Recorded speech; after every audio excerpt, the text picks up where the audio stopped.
Shemai guys and girls, JonnyVR here, and the main run of Time Lord Victorious has finally arrived. And today I'm going to be reviewing Defender of the Daleks #1, which is the first contribution of Titan Comics. Before I start my review, just got a quick announcement about free Time Lord Victorious content. James Goss, the producer of Time Lord Victorious, had previously confirmed that there would be free content, and in a recent interview on the official Doctor Who website, he confirmed that this would be delivered to subscribers of the Doctor Who newsletter.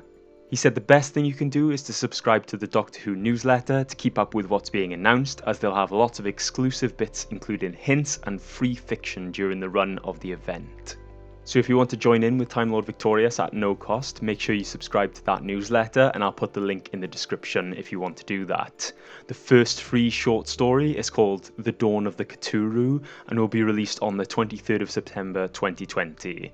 And for those of you who want to give Time Lord Victorious a go, check out my Time Lord Victorious playlist where I go through each product and the cheapest way to experience the story. The first part of this review will be spoiler free, then I'll give you notice when I'm going to go into spoiler territory, because if you've read this comic and you want to talk about it, let's have a discussion in the comment section. Just beware when making a comment that there may be spoilers there, so onto the spoiler free part of the review. The issue is 52 pages long in itself, with around 43 pages of pure story, which is about double the length of what you might expect from your average comic book. Ones that I've read tend to be around 23 to 25 pages long in full, so when they said it was going to be more substantial, they meant it. The first thing I have to say is that the artwork is fantastic, with certain pages making me consider using it as a screensaver. Multiple locations throughout this longer comic means that there's a fantastic range from bright, vibrant locations to darker, gloomier locations. This comic is awesome on the eye. The only thing that sometimes I can't get over is the Doctor. Sometimes the translation into a comic book character looks incredibly like David Tennant, whereas I find other times, maybe when he's facing a certain angle or portraying a different emotion, less so. However, the writing is spot on for the Doctor. They captured so much of David Tennant's mannerisms in the writing, which is great fun to read. And when I was reading the actual story, I was always thinking about what could possibly be connections to other parts of Time Lord Victorious, so it'll be exciting to see if they turn out to be right, but it didn't take away from the story of this comic. However, there's no doubt that this is meant to be read alongside Defender of the Daleks #2, which releases next month, so we'll have to wait to see how this story continues. As a starting point for Time Lord Victorious, I think it does everything you want it to. Starts an interesting story, raises a lot of questions, and makes you want to know what happens next. I really enjoyed it. I'm going to move into spoiler territory now, so here is your spoiler warning.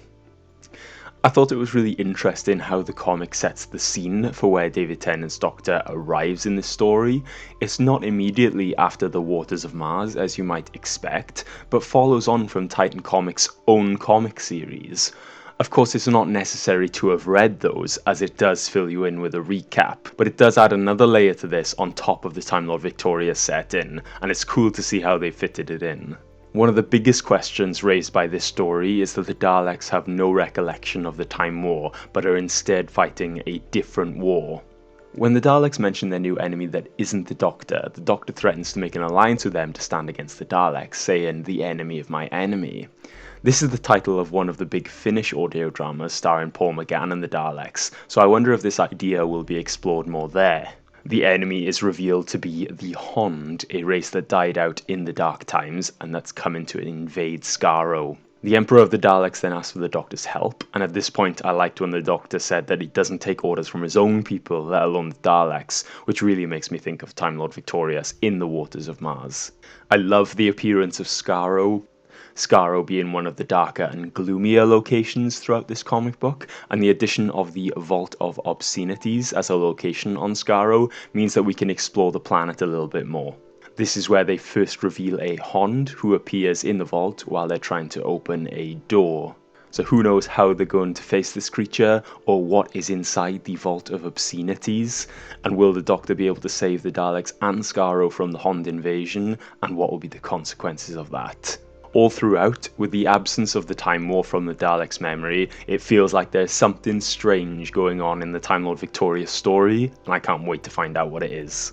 So that's my review of Defender of the Daleks #1. Let me know in the comments below what you thought about it. If you've read it, let's have a discussion. Just be careful that there will be spoilers in the comment section. So maybe put a spoiler alert on your comment to let other people know that you're going to be talking about the plot points of the comic. If you haven't already, check out my Time Lord Victorious playlist where I go through each product and the cheapest way to experience the story.